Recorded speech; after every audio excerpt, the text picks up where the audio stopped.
नमस्कार, मैं बालेश Gupta HD news से अपने कैमरा पर्सन मनोज चौधरी के साथ इस वक्त हम लोग झाझा स्थित बालाजी मंदिर में हैं और आप देख सकते हैं कि हर बार की तरह इस बार भी हनुमान जन्मोत्सव के अवसर पर बालाजी धाम में उनका जन्मोत्सव धूमधाम से मनाया जा रहा है और श्रद्धालुओं की भीड़ भी लगातार बढ़ती जा रही है। पिछली बार की तुलना में इस बार भीड़ कुछ ज़्यादा लग रही है और इसी कड़ी में हमारे साथ बालाजी धाम के महंत बाबा हठयोगी जी जुड़ गए हैं। उनसे हम हनुमान जन्मोत्सव के बारे में बातचीत करेंगे और आगे इस बार पिछली बार की तुलना में इस बार क्या तैयारियां रही हैं उस विषय पर चर्चा करेंगे।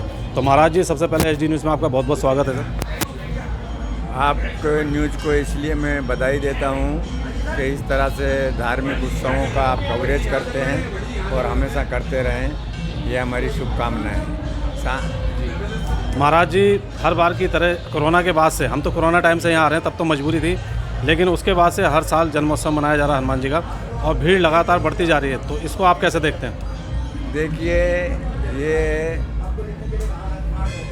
हमारे यहाँ कहा है ना कि कलयुग में जो हमारे हनुमान जी है वो प्रत्यक्ष देवता है और प्रत्यक्ष होने के साथ साथ प्रत्यक्ष उनका चमत्कार भी दिख रहा है।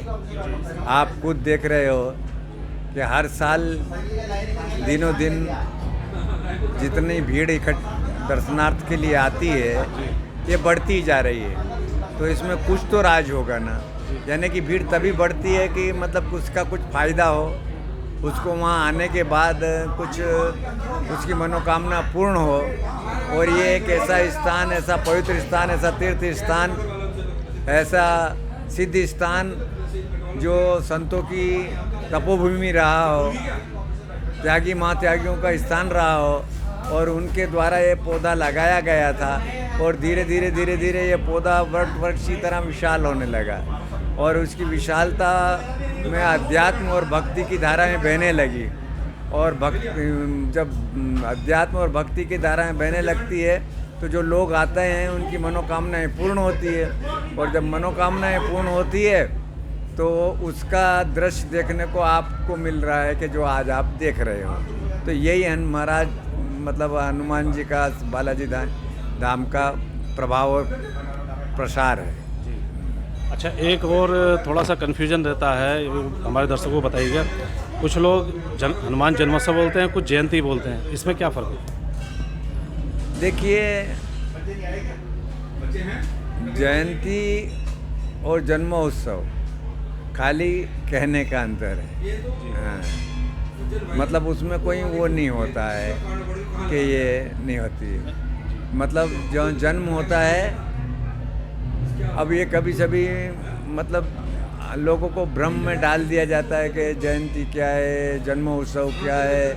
बहुत सारे बोलते हैं कि जन्मोत्सव उसे मनाया जाता है जब उनका पैदा हुआ है और जयंती उसे कहते हैं कि जिस समय उनका गमन होता है।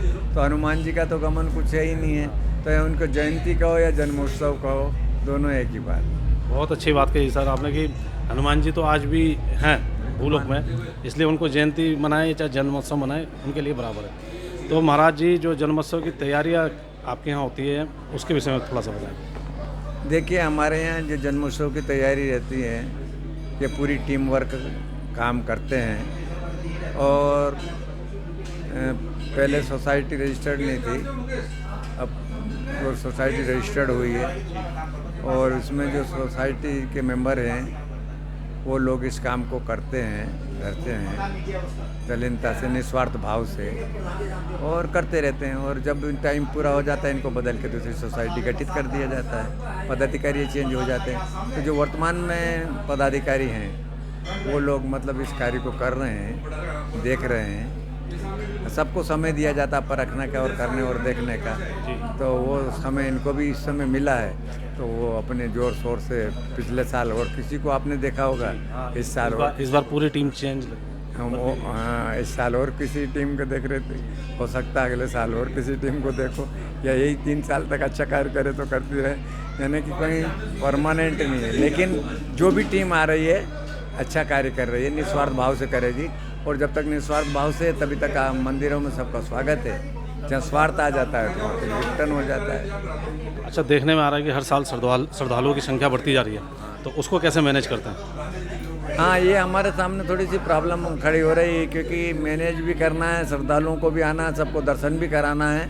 तो धीरे धीरे व्यवस्था बनाना पड़ती है, क्योंकि जैसे कि आज यज्ञ में था तो यज्ञ के लिए बाउंड्री कर कुरा के बोला, अब भोजन के लिए तो एकदम घुस जाते तो वहाँ भी बाउंड्री जितना खप जाएगा उसके बाद दूसरा आएगा, तो इधर उधर से कूद के नहीं बैठे, ये नहीं करे कि इधर से आए उधर से निकाल दिए, तो इसी मतलब सिस्टम से बना रहे हैं। और धीरे धीरे और भी थोड़ा सा प्रयास है कि पीछे भी कुछ करना चाह रहे हैं तो थोड़ा हो जाएगा आगे। और भी अगर वो होगी तो हम जैसे हाल हैं तो यहाँ और बड़े बड़े हाल बना के और करके उसकी व्यवस्था सुचारू कर लेंगे। जैसे पीछे टीन शेड है, भंडारे की व्यवस्था हो जाती है ठीक ठाक, लेकिन जैसे आज श्रद्धालुओं का हुजूम रहता है तो वो कम पड़ जाती है। आज के विषय में बहुत कम पड़ रही है। आज के दिन तो हमारा मतलब वो बिल्कुल क्योंकि शाम 5-6 बजे तक इसी तरह से चलता रहेगा, फिर भी बड़ी भीड़ रहती है, तो उसकी व्यवस्था देख रहे हैं, कर रहे हैं, योजना बना रहे हैं। अच्छा, श्रद्धालुओं का दर्शन के लिए भी काफ़ी लंबी लाइन लगी हुई है। हाँ, पूरी लंबी आप बाहर से देखते ही आ रहे होंगे कि श्रद्धालुओं की बहुत बड़ी भीड़ है और लंबी लाइन लगी रहती है। तो अब उनको भी पर देखे, श्रद्धा के सामने विज्ञान भी फेल हो जाता है और वो आप यहाँ देख ही रहे हैं, क्योंकि आप ऐसी धूप में भी, परेशानी में भी, पार्किंग की जगह नहीं है, खड़े होने की जगह नहीं, लेकिन फिर भी श्रद्धालु लोग की भीड़ उमड़ रही है। तो इसमें मतलब ज़रूर मतलब कि हमारे धर्म के प्रति आस्था है। अच्छा महाराज जी, जैसे आज जन्मोत्सव है हनुमान जी का, तो उसके क्या नियम होने चाहिए और व्रत वगैरह रखते हैं तो उनको किस तरह से अपना व्रत बढ़ाना चाहिए, इस पर थोड़ा प्रकाश डालिए। ये तो जो भी जन्मोत्सव है जैसे अलग अलग है, बहुत सारे व्रत रखते हैं। तो खान पीन का मतलब जैसे कि अपना फलाहारी भोजन रहता है जो हमारे यहाँ पहले से प्रचलित है, उस तरह का भोजन करते हैं और उसी तरह का उपवास करते रहते हैं। कोई पूरे दिन का रहता है, कोई एक का टाइम का रहता है, कोई 24 घंटे का रहता है, इस तरह से। मैंने बहुत से लोगों को देखा है कि वो यहीं पे भंडारा ग्रहण, प्रसाद ग्रहण करते हैं, तब अपना व्रत बढ़ाते हैं। हाँ, ये भी है ना, उनका प्रति इरादा है कि जब भगवान के दर्शन कर लेंगे और भगवान के का भोग लगा है, उस भोग का प्रसाद हम पाएंगे। ये भी इनका लोगों का बहुत सारों का संकल्प, जैसा आप बता रहे हैं, रहता है। और नियम क्या रहने चाहिए महाराज जी? ये नियम तो भाई सदाचार रहना चाहिए। जिस रोज व्रत रहें, हम ऐसे कर्मों से बचें, ब्रह्मचर्य का पालन करें, भक्षा भक्ष मतलब जैसे व्रत है तो मतलब सवाल ही नहीं उठता है। विचारों शुद्ध रखें, आचार विचार शुद्ध रखेंगे तो वो रहेगा।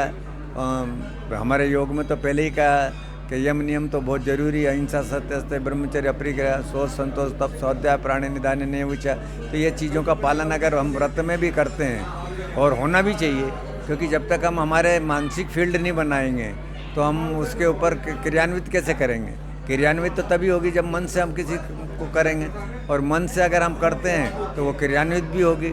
हाँ, और अगर ये मन से नहीं करा और अपन ने कर लिया तो फिर उसमें मतलब जो फ़ायदा होना चाहिए वो नहीं होगा। अच्छा महाराज जी, जैसे बालाजी मेहंदीपुर है या और बड़े मंदिर हैं, वहाँ कई बार ऐसी अप्रिय घटना सामने आ जाती है कि श्रद्धालु आ रखे हैं, उनके साथ मार पिटाई भी हो जाती है। भीड़ होना स्वाभाविक है, तो क्या ये उचित है? ये देखिए, जो भी आयोजक लोग हैं उन लोगों को संयम बरतना चाहिए। जो श्रद्धालु इतनी दूर से आया है उसका कभी सभी सब्र का बांध टूट जाता है, क्योंकि बेचारा भीड़ में, धक्के में, मुक्के में सब करके आ रहा है, और ऐसे में हम अगर उसके साथ अपनी तरफ से अभद्रता करें तो मैं समझता हूँ कि आयोजकों की ये सब बड़ी गलती है। उस रोज़ तो उनको जो श्रद्धावान लोग आ रहे हैं उनको ऐसे देखना चाहिए कि श्रद्धा रूपी में ही हमारे भगवान हमें मंदिर में हमारे आ रहे हैं। हमारा भाव ये होना चाहिए। हमारा भाव ये नहीं होना चाहिए भीड़ है, धक्का मारो, ये करो, कि आजकल मंदिरों में देखते हो आप लोग और अधिकतर उनको ये कर रहे हो।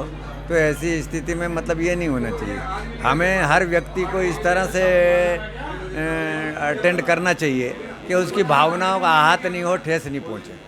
ये आयोजकों की सीधी आयोजकों की कमी है, मंदिर समिति वालों की कमी है। बिल्कुल ये इसमें मतलब जो मंदिर जिस तरह भी मंदिरों में इस तरह का व्यवहार होता है, वहाँ यूँ समझ लीजिए कि ये मतलब हम लोग अनट्रेंड लोगों को लगा देते हैं और वो इस तरह का मतलब उनके साथ व्यवहार करते हैं। ये अच्छी बात नहीं है।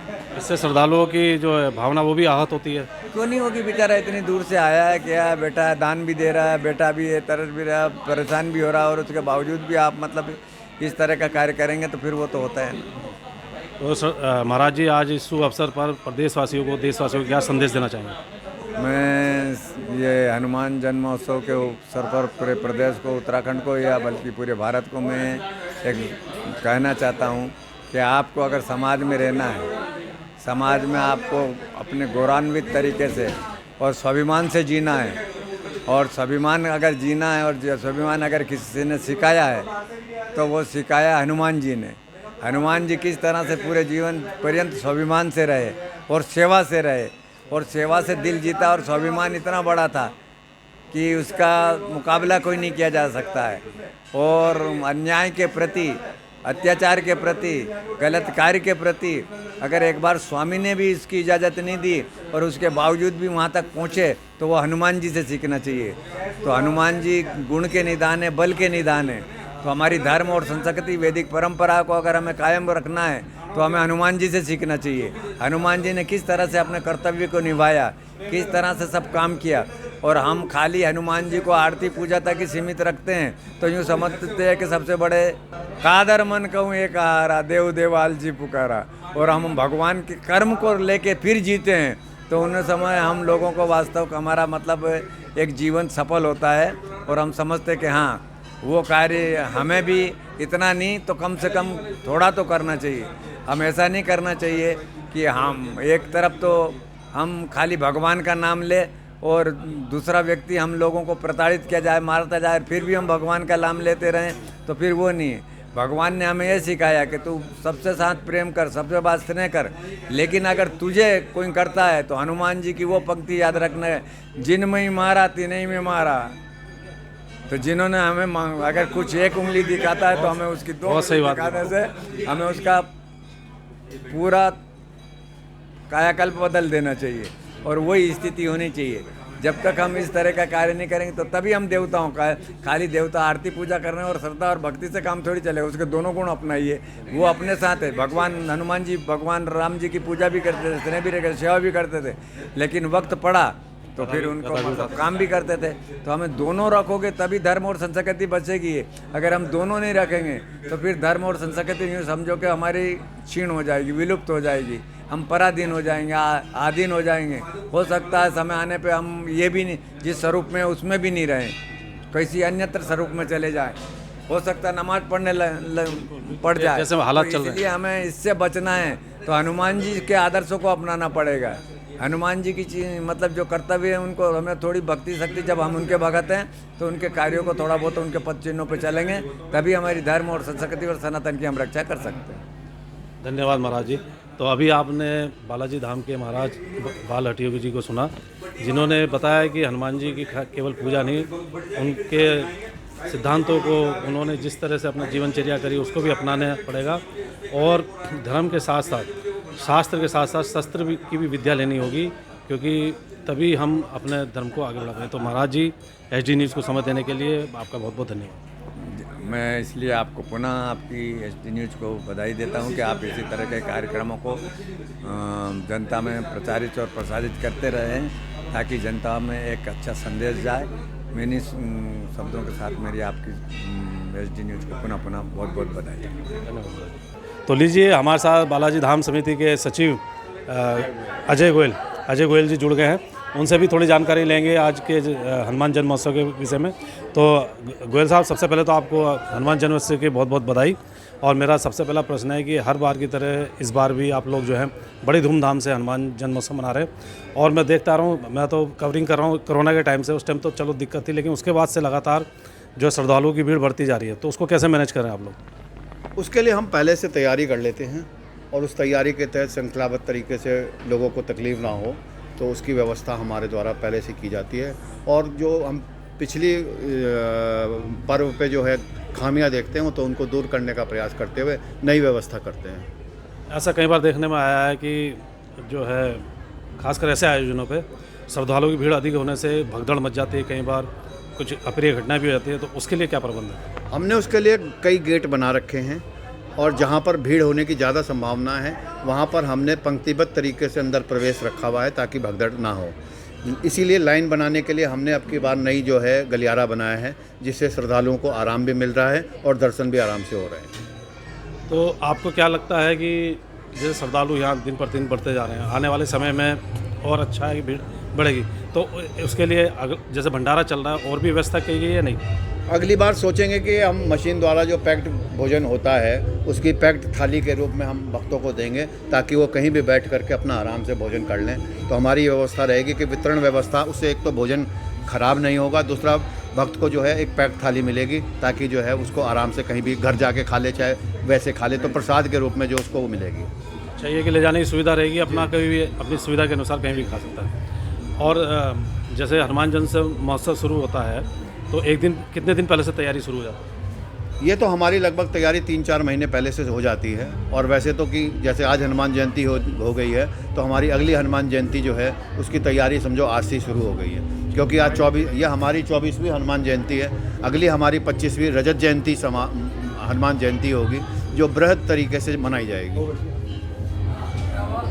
ऐसे में आप जितने भी अच्छा कुछ अप्रिय घटनाएं भी देखने को मिल रही हैं आजकल मंदिरों में, जैसे बालाजी मेहंदीपुर हो गया या तिरुपति बालाजी मंदिर हो गया, श्रद्धालुओं की भीड़ ज़्यादा होने की वजह से कई बार व्यवस्था नहीं हो पाती, तो वहाँ मार पिटाई भी हुई है श्रद्धालुओं के साथ। इस पर आप क्या कहेंगे? देखो, हमने उसके लिए अपने सेवादारों को बहुत सख्त निर्देश दिए हुए हैं, किसी के साथ जो है अभद्र व्यवहार ना किया जाए, प्रेम पूर्वक काम किया जाए। कोई वृद्ध आदमी देखे तो उसको जो है सहानुभूतिपूर्वक अलग तरीके से दर्शन कराए जाएँ। तो इस तरीके की व्यवस्था है। हमने अपने सेवादारों को बिल्कुल स्पष्ट निर्देश हैं कि किसी प्रकार की कोई अभद्र व्यवहार किसी से ना किया जाए, क्योंकि भीड़ में आदमी को थोड़ा आक्रोश होता है देख करके। थोड़ा संयम जो है भक्त को भी रखना चाहिए। तो इस प्रकार से अगर भैया भक्त भी संयम रखेगा तो कोई इस तरह की घटना नहीं होती। तो देश प्रदेश के जो आने वाले श्रद्धालु हैं उनको क्या संदेश देना चाहिए? मैं सभी देशवासियों को यही कहूँगा कि हनुमान जयंती का पर्व बिल्कुल मनाया जाए, क्योंकि वो विद्यावान गुणी अति चातुर के देवता हैं, और ये सब गुण आदमी में होने चाहिए। विद्यावान भी होना चाहिए, गुणवान भी होना चाहिए, चतुर भी होना चाहिए।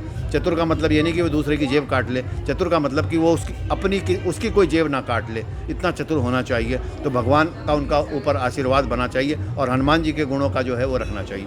अब की बार हमने एक नई व्यवस्था करी है, अगली बार हम हनुमान चालीसा पे एक प्रश्नावली कार्यक्रम यहाँ करेंगे, जिसमें हमने 51,000 रुपये प्रथम विजेता को, द्वितीय विजेता को 21,000 रुपये और तृतीय विजेता को 11,000 रुपये का पुरस्कार दिया जाएगा। उसमें हम हनुमान चालीसा से संबंधित ही भक्त से जो है प्रश्न पूछेंगे। बहुत बढ़िया। इसकी पहल मतलब अगली हनुमान जयंती के समय? अगली हनुमान जयंती हमारी रजत जयंती है, उसमें हम देश के विख्यात कलाकारों को भी बुलाएंगे, और वो आयोजन बहुत बड़ा होगा। तो अभी आपने बालाजी धाम के सचिव अजय गोयल जी को सुना, जिन्होंने बताया कि किस तरह से व्यवस्था रखते हैं, और आने वाली अगली जयंती के टाइम पर प्रश्नोत्तरी जो है कार्यक्रम भी चलाया जाएगा, जिसमें इनाम की व्यवस्था भी की जाएगी, और इस तरह से एक जनभावना बढ़ेगी, लोग अपने धर्म के प्रति जागरूक होंगे और उनमें एक जागरूकता भी आएगी। तो अजय साहब, HD न्यूज़ से बात करने के लिए आपका बहुत बहुत धन्यवाद। आपका भी बहुत बहुत धन्यवाद कि आपने इतने व्यस्त कार्यक्रम में समय निकाला और हनुमान जी की सेवा में आप आए।